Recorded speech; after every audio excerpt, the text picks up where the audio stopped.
আজকে আমি আপনাদের সাথে শেয়ার করব ডিম চপ, রেস্টুরেন্ট স্টাইলে ডিম চপ রেসিপি। আশা করি আমার রেসিপিটা আপনাদের কাছে ভালো লাগবে। আর যদি আমার রেসিপিটা ভালো লেগে থাকে, লাইক কমেন্ট শেয়ার করবেন আর আমার ইউটিউব চ্যানেলটিকে সাবস্ক্রাইব করে পাশে থাকবেন। আসসালামু আলাইকুম everyone, welcome to Ayesha's kitchen CTG. তো আমার ডিম চপের জন্য এখানে আমি কিছু আলু ভর্তা করে নিয়েছি। আমরা নর্মালি যেভাবে আলু ভর্তা করে নিই, ভিডিওটা স্কিপ হয়ে গিয়েছিল। আলু ভর্তা আমি এখানে শুকনো মরিচ দিয়ে, পেঁয়াজ কুচি দিয়ে, লবণ দিয়ে করে নিয়েছি। এখন এখানে আমি 3টা ডিম নিয়েছি। 3টা ডিম থেকে আমি 6টা চপ করব, ডিম চপ করব। তো এখন ডিমটাকে আমি অর্ধেকটা ডিম আলু ভর্তার মধ্যে মুড়িয়ে নিব, দেখতে পাচ্ছেন। আর এখানে আমি পাতলা একটা বেসন দিয়ে ব্যাটার করে নিয়েছি। ব্যাটারে চুবিয়ে এখন আমি ব্রেড ক্রাম্ব লাগিয়ে নিব। এভাবে করে এক এক করে আমি সব করে নিব।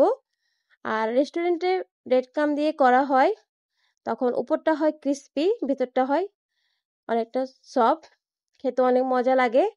এইভাবে ট্রাই করে দেখবেন, খেতে অনেক ভালো লাগবে। দেখতে পাচ্ছেন আমি কিভাবে করে নিচ্ছি।